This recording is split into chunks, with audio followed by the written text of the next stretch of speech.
welcome to my kitchen, Gigi's kitchen, where I'm here to help you learn all there is to know about cooking. Well, maybe not all there is, because there's a lot to know, but I am going to help you level up your game. And one of the best ways to level up a meal is with a sauce. We did this last week, but we're going to continue on this week, and we're going to cook up a roux and make a sauce with the roux called Etouffee, which means smothered, and we're going to smother our pork and our chicken in it and serve it over rice. It's a one-pot meal. It's wonderful. You're going to love it. So let's cook. I got my big, heavy cast iron enamel coated Dutch oven pot over here. Now I would highly suggest if you don't have one of these, you could use an iron skillet. You could use a stainless steel pot, but make sure it's very heavy bottom. We are going to heat this up. So one of the things that we have to do is we fry the flour in fat. So it's a 1-on-1. So 1 tablespoon fat, 1 tablespoon of flour. Put them together and you fry it and fry it and fry it until it turns golden brown or dark brown or even darker brown like coffee, and then it goes into a black. Well, we're not taking it that far.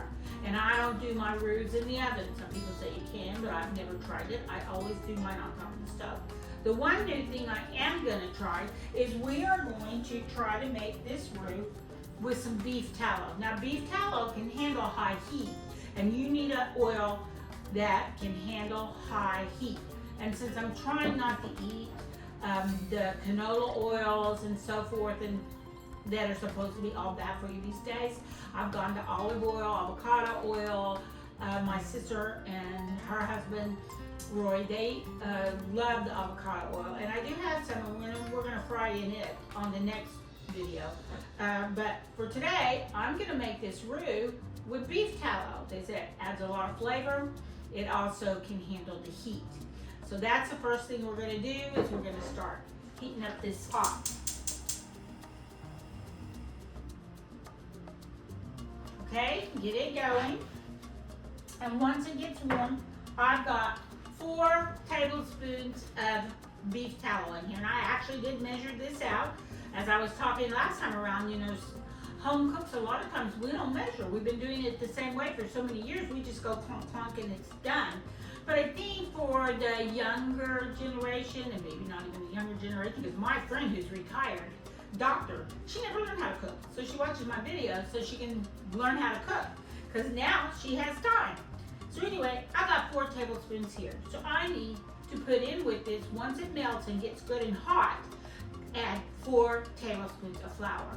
If you're doing biscuit gravy in the morning, then you got 2 tablespoons of, you know, of fat from the bacon or the sausage or whatever it is. Then you're going to add 2 tablespoons. Now remember, for every tablespoon of fat and flour, I have 1 cup of broth. Those are my ratios. So I'm going to go ahead and put this in here so it can be melting down. So we're going to need 2 things. You're going to need a wooden spoon that can handle the heat, and you're going to need a whisk that can handle the heat. So I got stainless steel and I got wood, and then I need a place to set it down so that once it starts getting hot and I have to take it out or whatever, because you're not going to leave this. Once we start frying, this is a do not leave, do not go to the bathroom, do not go feed the dog, don't go change the channel on the TV. This is stand right here until you get your roux like you want it. But this is a 1-pot meal, probably an hour. You could do it in the evening. You could do it with leftovers, which we're doing. So I'm just letting this, and you're supposed to let it get it to smoke point, but I probably never get it there. I do have my little laser. So see, now I have nowhere to put my spoon. So I'm gonna get a plate out of the cabinet.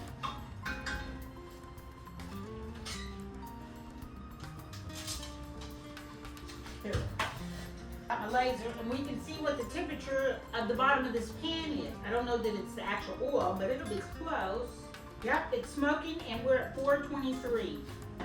So in goes my flour. Slowly And there it goes, it's frying, and that's what we want. I'm going to put another dab in here, and you want to stand back and make sure you don't splash it, because remember, this is 490 degrees. Now I've dropped the temperature, and you can see it's already starting to toast. So once I get this dissolved, and it's going, I am going to turn my flame down. And we're going to cook this. And you really want to make sure you have a flat one that'll fit in the corners, it'll scrape it all down, and we're going to keep frying. Look how fast that's going. Turn it down some more. I don't want it to cook too fast. There we go. It's dropping, and it's going to change texture on you as well. So what happens is, you can see, it starts getting granular, and then it starts turning into the paste. And the oils and the water that's in there, because everything has water in it, will evaporate, and here we are. Look at that. And this is what you want. Now you can keep going, and going, and going. But I want to get it a little good and brown. I think I want this about peanut, maybe a little darker, maybe not quite pecan, but you can smell it. Oh yeah. And you can smell it starting to turn. And yeah.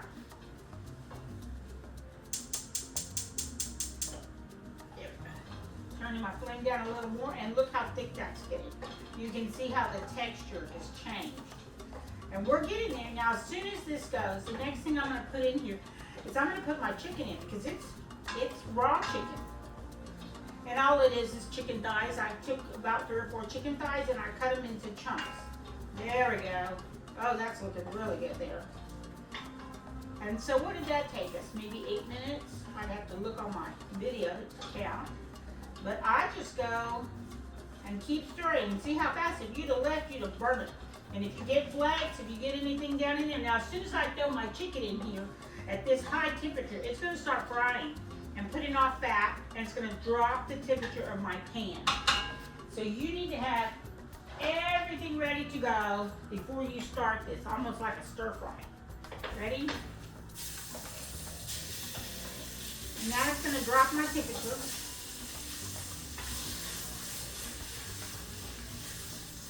And I've got my fire on low. This is going to keep browning. My roux is going to keep browning. Now I will tell you a couple things.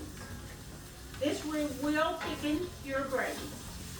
But if you get past the deep dark, into the deep dark brown roux, and it keeps browning and browning, well then what happens is, and I'm not going to tell you all about the science on it because you'll just glaze over on me, but the roux will lose the ability to thicken. So if you go really dark, if you want to go really dark like we do with some gumbos, or soups or stews, then you may need to go back and add a slurry back in at the end to get your thickening agent you need. So while that's going, I'm going to go ahead over here and chop up this onion real quick. And I'm just going to go right in the middle there, and I'm just going to dice it straight across. And then, nothing fancy, this is not fancy. And then I'm going to go this way with it. Just like that. Okay. And then that's going to go in.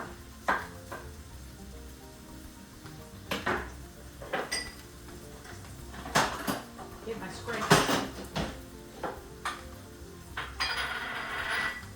There we go. And you should do that because you're going to cut your fingers. And this is about a half an onion going in.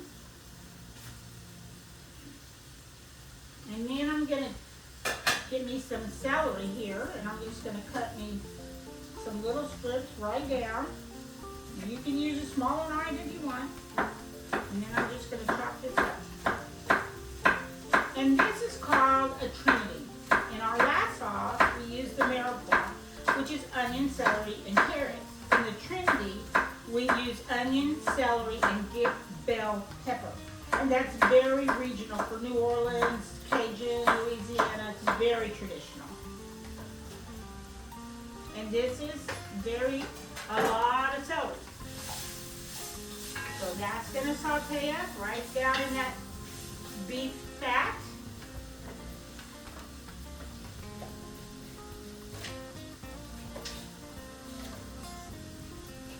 So I put my point down and then I just drag it right through until I get those long strips. Be careful because it will splinter and go the wrong direction, just like that. And now I'm just going to chop this up. Like I said, I'm not Gordon Ramsay or Emerald Lagasse with these knife skills, so you don't do it. Speaking of Emerald Lagasse, I mean, I grew up watching him. I grew up in Houston eating Cajun food and eating all this good stuff. But, you know, I think he really wasn't from New Orleans, but he trained as a French chef. Then he went to New Orleans. But also, Paul Prudhomme, that's his book right there. So they have a lot of recipes. My dad loved Paul Prudhomme. And I grew up with him too. During the first blackened fish and invented the blackened style, which we still do. That's what we did with the pork tenderloin last week. It was so good. That we're going to use in here. So now I'll go ahead and throw this in. And this is very rustic. I did make up a pot of rice already because you do serve it with rice. And then again, here we go, we're going to try this out because I can't believe it. You'll never guess what happened. Walmart, of all places, didn't have any green bell peppers. They always have green bell peppers. They haven't. So I bought frozen. And I took about a cup out and let it thaw and let it drain. And now I'm just going to toss these in. So we'll see how it goes because I usually always use fresh green bell pepper in my Trinity. So in Italy and Spain too, they call it a sofrito, which is the same. You can switch up your vegetables how you want them to be. We're going to stir that in. Oh, that's looking really good. Now see, that was easy. So far, so good. Okay. So now I've got my Cajun seasoning, which is a blend I do for myself. It's got your New Mexico chili, smoked paprika, onion, garlic, celery, salts. It's got in it thyme and oregano. It's got it all going on. So I'm going to give this a good sprinkle, which is probably usually about a good tablespoon and a half to 2 tablespoons. But I'm going to cook this up really good. And we're going to fry it up. We're going to fry up a little bit of tomato paste as well. So here's my tomato paste. And then we're going to add our stock. Okay.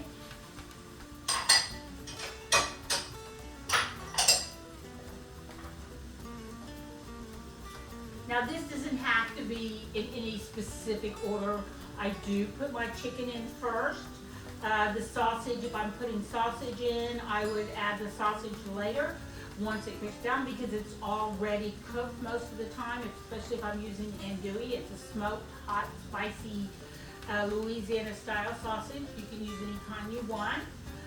But I do usually use the chicken thighs and then add my other meats. You can put your shrimp in, but I will put those in at the very end because they take about 2 minutes to cook and they're done. So we're going to fry it up, and you can see how hot this pan still is, and I'm on my lowest setting on my burner. But I don't want it to burn. I don't want my roux to burn. So I want to keep it going, try to keep it moving. And we're going to build a little fond on the bottom with the tomato and the seasoning. And then when that gets going good, I will let that fry for a minute, let all those bloom up. And so, you know, the only thing I haven't put in there yet is garlic. Should I put some garlic? Yeah, I think so. Let me get some. I'm thinking maybe about 3 cloves of garlic. Try to do it for us. There's an extra one. I might just throw that one in there. Smash, smash. And we're you smash it, the oil releases and then the paper just peels off. That's the whole idea of smashing the garlic. Now you can chop this, or you can smash it in your garlic press, or you can just throw it in there whole, however you want to do it. So if you want a very sharp garlic forward flavor, then you would press it. If you wanted a milder one, you might chop it.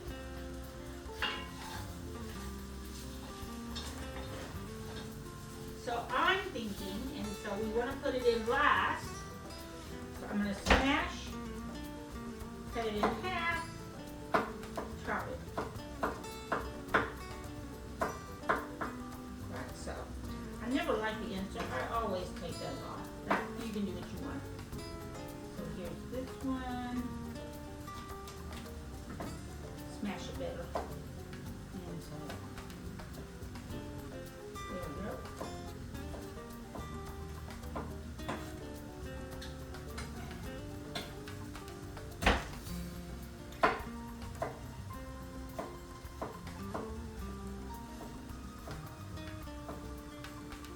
I'm going to run this through here a little bit.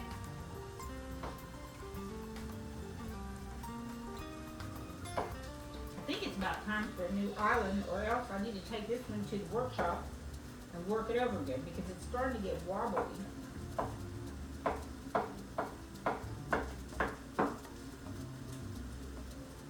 There we go. And I can hear it frying, so here we go. Our 3 garlics going in. And really and truly, I like to put them in toward the end because I don't want them to burn. But you can see there we've got our good garlic in there, our fawns building, we've got our Trinity sauteing up and toasting well. So I think we're ready to deglaze this pan with a little stock. I've got 4 cups of stock. This is half chicken and half beef. And so, and it's unsalted. So there we go. There, that's where we're headed. We will need to salt and pepper this a little bit. The only thing that actually is seasoned is the pork. So I'm going to go ahead and add in a good shaker of my kosher salt. And I'm going to say that's a good half a teaspoon in there. Now the seasoning, my Cajun seasoning does have some in it, but it's very low salt. But it does have lots of pepper. So I will not be adding pepper until we get down to the simmering stage. Then I can taste it and see what I need to adjust. So I'm going to start adding in my stock. Oops. And look at that, already getting thick on me.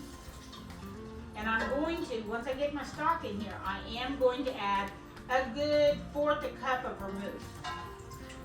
Now we talked about that last week when we were making our sauce. Wine always adds a little bit of acidity, and it adds a little bit of brightness as well with the white wine.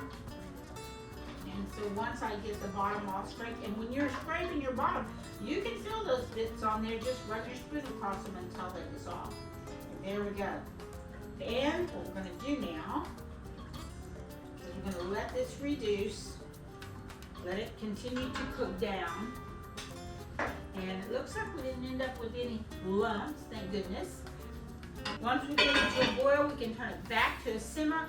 We're going to let it simmer until it reduces and becomes thick. So I'll be back in about 15 minutes. See you then. There's our timer. Okay, let's see how we're doing. All right, that was 8 minutes, and look at that. Oh my gosh, that looks so good. And you know what? I don't think I'm going to skim that a bit. I think we're just going to stir that nice fat right back into the gravy. Let's see how thick we are. It's a little soupy still. I might have to add a slurry. But we're going to add our pork. And then we can see where we are from there. So I'm going to go ahead and get my pork. And I did get a couple of green onions out for topping. And do that. But this is our pork tenderloin. So if you didn't watch that video, you can go back and see it. It is spicy blackened tenderloin, and we made this last week, knowing that I would use part of it for the etouffee. So this is what I would do with the leftovers. So I would make this one pot meal one evening for us. You can always put this in the freezer, let it thaw, and then take it out. I did save part of it back to make Cuban sandwiches out of it, so versatile. So what I'm gonna do is I'm gonna cut it in half, cut it in quarters, and you can see, doesn't that look beautiful? And it's all that nice blackened Cajun seasoning already ready to go. And then I'm gonna cut it in chunks. And these chunks are like, try to keep them bite size. So, there we go. They go in there, they don't take long. But some of the seasoning will come off into the pan. It'll also help them thicken it all. And if I need to, the last minute, add a cornstarch slurry to get it the thickness I want, then I will do that.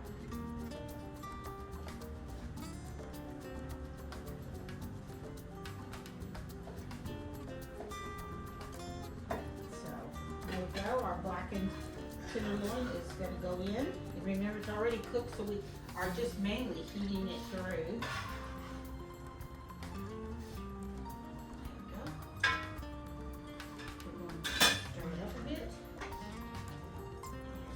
Blackened seasoning will come off, and add more seasoning, maybe even a little extra heat.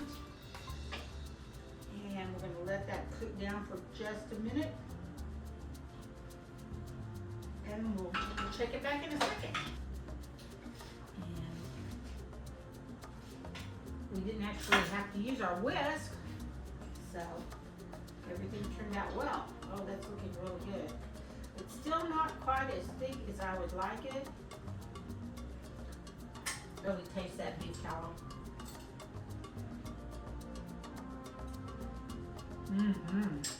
Wow. That's very good, but I didn't need salt. So I'm going in with some more salt.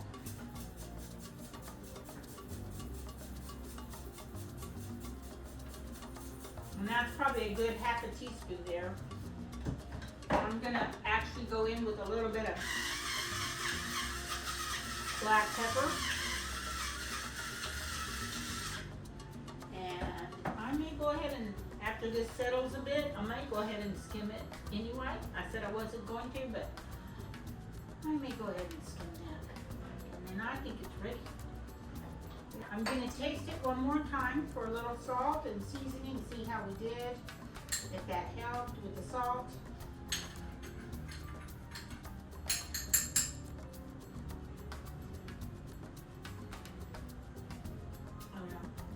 That's really good.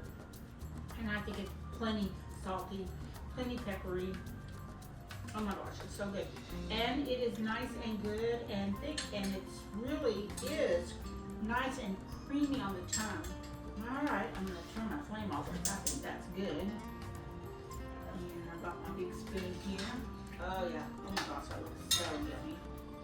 And if I do stir it around really well, pull it out, and you can see, made it this rice up earlier, and this is jasmine rice, so it's going to be a little sticky. I'm not going to get a whole lot because I'm going to eat more later. Put that in my bowl, and then I'm going to give me a scoop of this. I want a piece of pork, and I want one piece of chicken, and it's going to go right on top like that, almost kind of gumbo-y.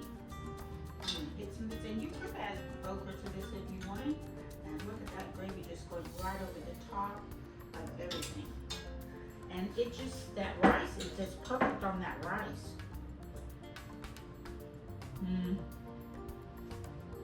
So creamy. It is not hot with fire. It's not hot with pepper.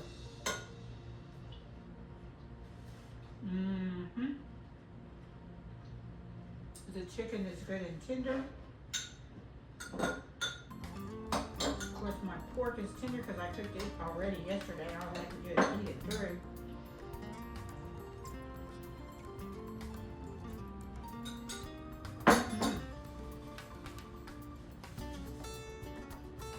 That is so good.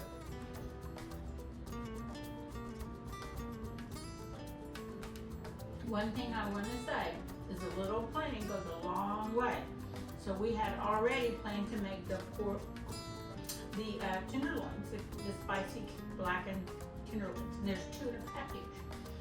So I'm like, well, I'm gonna go ahead and make 2 of them. We'll blacken them, and then I'll use the other one for leftovers later in the week, or I'll put it in the freezer. So it's later in the week. It never made it to the freezer, and we have a second meal ready to go. So we just went ahead and made up our roux. We added our stock and our aromatics. We added our chicken. We got it all going, one pot, made some rice, and you've got dinner. And that is how you're gonna level up your meal with a sauce. So give it a go. And I'll see you next time. We got another sauce coming. I'm not gonna tell you what it is, but you'll like it. It's gonna be fun. Talk to you then.